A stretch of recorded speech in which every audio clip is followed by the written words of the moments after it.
ভালো তো, আমরা তো চাইবো এটা ফেন্সিং হয়ে যাক। দীর্ঘদিন আমাদের দাবি আছে। আমি নিজে পিএসসি কমিটির চেয়ারম্যান ছিলাম, আমি নিজে স্ট্যান্ডিং কমিটি হোমের সদস্য ছিলাম।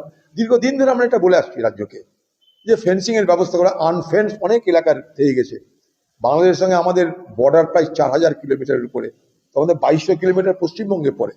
তার মধ্যে একটা বড় অংশ সেখানটা আনফেন্স, অর্থাৎ বেড়া না দেওয়া থেকে গেছে। সুরক্ষার জন্য করতেই পারে, এখানে রাজ্যকে সহযোগিতা করতে হবে। আমাদের পশ্চিমবঙ্গে যে সহযোগিতা ছিল না, এটা দুঃখের, দুর্ভাগ্যের। কারণ আমিও নিজে স্ট্যান্ডিং কমিটি হোম, অর্থাৎ ভারতবর্ষের যে গৃহ মন্ত্রণালয়, তার স্ট্যান্ডিং কমিটির আমি মেম্বার ছিলাম। আমি জানি এই সমস্যাগুলো। আমি পিএসসির চেয়ারম্যান ছিলাম, আমরা এটা জানি এই সমস্যাগুলো।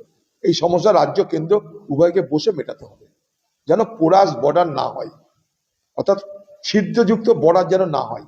আমি নিজে আমার বক্তব্যে কোথাও বলেছিলাম, আমি একটা লেখাও লিখেছিলাম, একটা আর্টিকেল লিখেছিলাম ইন্ডিয়ান এক্সপ্রেসে। সেখানে বলেছিলাম আমাদের বর্ডারের অবস্থাটা এমন যে কেউ যদি মনে করে সকালে ইন্ডিয়াতে ব্রেকফাস্ট করবে, দুপুরে বাংলাদেশে লাঞ্চ করতে পারে, রাতে আবার ডিনার করতে কলকাতা চলে আসতে পারে। আমি নিজে বলেছি, এটা যেন না হয়।